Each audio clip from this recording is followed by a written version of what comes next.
Whoa, whoa, whoa, whoa, whoa, whoa, whoa, whoa! Do you actually think for one single solitary second that The Rock, the People's Champ, is going to allow you to watch Adam Mentality's World without subscribing first? Oh, you'll subscribe. Otherwise, you're not dealing with the jabroni beating, pie eating, trail blazing, eyebrow raising People's Champ, The Rock. If you smell what The Rock and Adam Mentality World are cooking. Is my eyebrow doing the thing yet? Alright, good.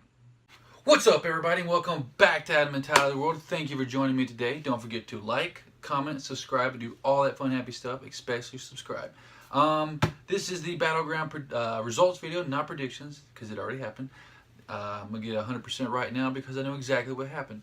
This is the results video. I'm going to go through the matches, talk about them a little bit, talk about what happened, share my thoughts, where I think it's going to lead and what have you. And at the very end, we'll talk about who won the predictions. Let's get into the first match. The first match was on the pre-show. That was between Ty Dillinger and Aiden English. Aiden English comes out and does a little WWE, whatever singing song. Sounds really, really bad. Everybody's booing him. Then Perfect 10 comes out. Newsflash, Ty. I'm not the best looking guy in the world, but you, sir, are not a Perfect 10. You got to come up with a new gimmick. I don't know what they're thinking about behind this one. I guess they were thinking like when Daniel Bryan did the yes, yes, yes chant, like, oh wow, they'll just yell yes. Maybe he'll do 10. It's a horrible gimmick, and rightfully so. That's why he lost to Aiden English. So that's the first match. The first actual match on the pay-per-view was for the Tag Team Championship. I realize this is the old one, but I don't have that one yet. I do have the Raw Tag Team title though. Maybe one day. This was Kofi Kingston and Xavier Woods, which is cool because usually they don't have Xavier in the matches. So Xavier just kind of goes around the outside going, burm, burm, burm, burm, burm, burm. And as you saw tonight, he's actually a really good wrestler. He doesn't get to show that off too often, but they did do that. And then, let's see, there was actually some New Day chants rocks in the New Day rock chants in the crowd, that hasn't been a while. Like people started getting bored with them, like, okay, whatever. But it was nice to see him coming back, getting the New Day rock chance because I'm a big fan of the New Day. Let's see. Kofi did a cool little trust fall off the top rope, but the Usos caught him and threw him on the ground. There's a couple other really cool moves. This is a really good tag team match between them. Like I said, I was talking about before, Xavier Woods, he showed off a lot of good things this match. He had an elbow drop into a super kick, which looked really good, unless if you're Xavier Woods, of course. And then at the very end, Xavier Woods did the elbow drop basically all the way across the ring, farther than I would think. I think Shane's coast to coast. Lands the elbow drop. 1, 2, 3, and new SmackDown Live Tag Team Champions, The New Day. They're the first tag team to be the Raw Tag Team Champions and the SmackDown Live Tag Team Champions, so that's cool. I guarantee you tomorrow, though, they're going to have the new belts. Or not tomorrow, I'm sorry. Yeah, whatever. Tuesday on SmackDown Live, they're going to have the new belts on there, which is good because they'll get more people to buy them, which hopefully the price will go down, and then I can get them one day. So the second match on the pay-per-view, but actually third match overall, was Shinsuke Nakamura, or Shinsuke Nakamura, versus Baron Corbin. Not a huge fan of either one of these guys, but all in all, it was a really good match. Like I said, it was able to show Baron Corbin was like a big, strong guy because he was able to throw Shinsuke around a lot. It's good for him. It's good for Shinsuke because he got the win, so that's always good when you get the win. Even though he did get the win by being kicked in the nuts, so that doesn't help too much. But then after Baron lost, he walked outside the ring. He had the Money in the Bank, and he's like, "I'm not done." Runs back in, hits Shinsuke in the stomach, gives him the end of days. Boom, takes him out. So they're probably gonna have them going back and forth for a little bit longer. So their story's probably not over. Could be. But this will be cool for Baron because they said he's come up pretty fast, I would say, in my opinion. I said he's already got Money in the Bank. He's probably going to cash in and win, but we'll see how it goes. On to the next match. Then we've got the Fatal 5-Way match for the #1 contender for Naomi's SmackDown Live Women's Championship. There's a little bit of confusion with the rules on this because Lana and I were both confused because at one point Lana messes up Natalya while she's got Charlotte and Sharpshooter, and the announcers are like, what's Lana doing? Why is she doing that? Because apparently this Fatal 5-Way, it was an elimination Fatal 5-Way. I didn't know that, and apparently Lana didn't know it either. Anyway, this is a good showing for all the girls. Tamina was, of course, helping Lana. I figured a lot of people thought that Lana was going to win because of help from Tamina, but not happening. So the first person to get to lose was Becky Lynch. Got a disarmer on Tamina, so Tamina tapped. So then right after that, then she got the disarmer on Lana. And of course, Lana tapped out too because Tamina's out of the picture, and Tamina's the one helping Lana. Then Natalya comes up, rolls up Becky, grabs some of her shorts, pins her 1, 2, 3. Becky's out, unfortunately, so you're down to Charlotte Flair and Natalya Neidhart. They go back and forth a little bit. What's her name? Natalya gets Charlotte in a triangle, but then Charlotte picks her up and power slams her, which is pretty cool because it's nice to show that she's really strong. She's definitely doing a lot of working out, but you can look at her body and tell she's not eating unhealthy. Then Charlotte tries to go for the moonsault. Natalya puts up her knees, hits her in the stomach, like hurts her stomach really bad. Then Charlotte gets thrown into the turnbuckle. Natalya rolls her up, pins her 1, 2, 3. Now she is the #1 contender for the SmackDown Live Women's Championship, which is pretty cool because I had 11 people.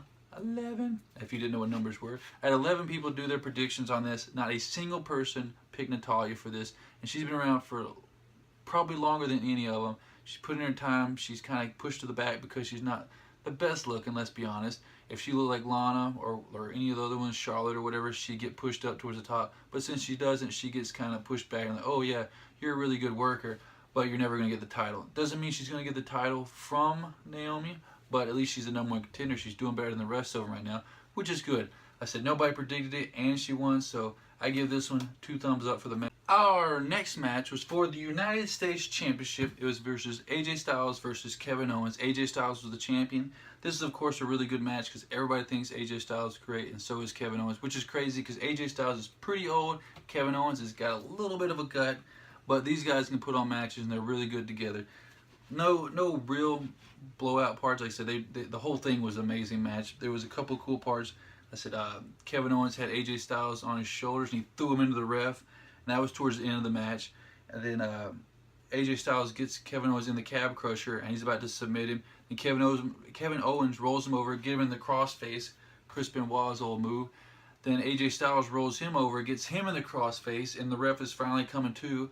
And then finally Kevin Owens rolls him up and gets his shoulders down, but AJ Styles doesn't realize what's going on. He's just trying to submit him. And then the ref goes 1, 2, 3.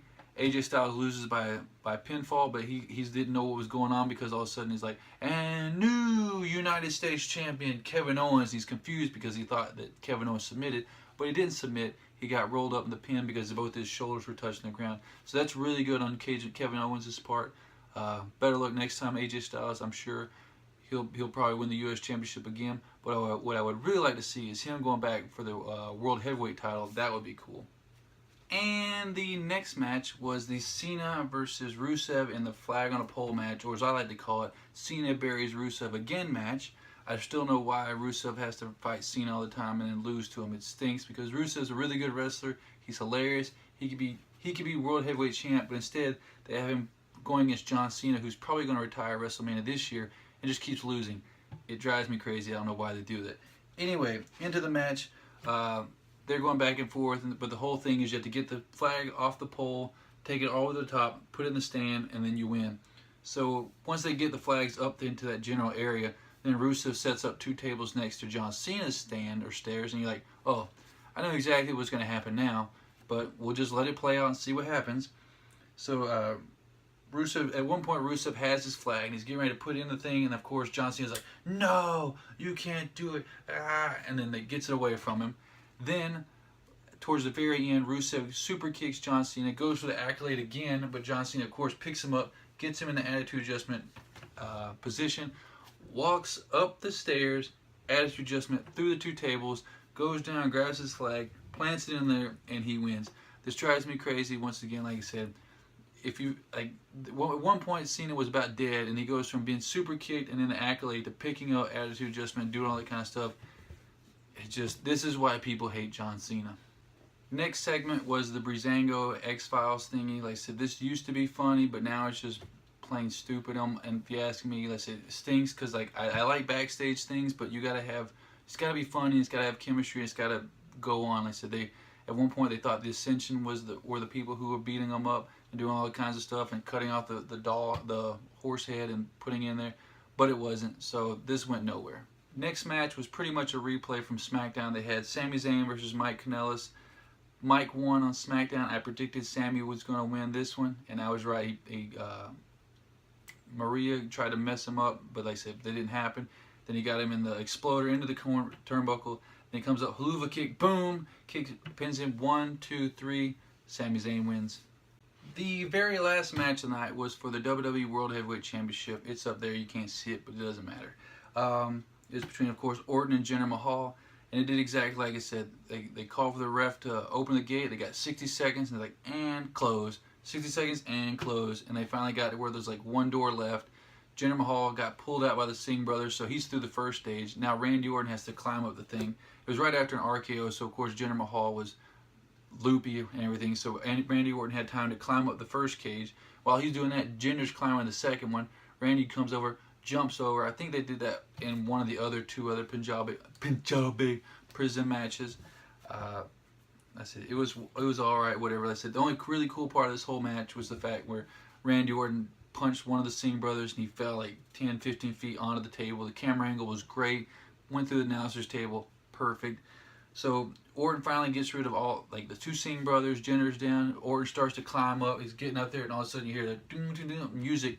I couldn't remember the other guy's song, but I just heard that song. I was like, is that Jinder Mahal's song again? And then cut to entrance. The Great Khali comes walking out, his chest out, comes out to the Punjabi thing, grabs Randy Orton, holds him, was not let go of him. Jinder Mahal climbs up, goes over, and still your WWE World Heavyweight Champion, Jinder Mahal. So that was the end of the pay-per-view. Now, this is the part where we talk about the winner of the predictions. Once again, I said I had 11 of you predicting, which is great because every time it's getting a little more people. And the winner of this one with a score of 5, which tied me, was Booyah316. Yeah! Good job, Booyah316. And thank you to the other 10 participants that did the predictions. You didn't win this time, but I'm sure you'll win next time. Once again, like I always say, don't forget to like, comment, subscribe, and do all that fun, happy stuff. Appreciate everybody watching this video. Have a wonderful night. Peace. Oh, one real quick thing. Shout out to my girlfriend for doing cut for this video for me. Thank you. Peace.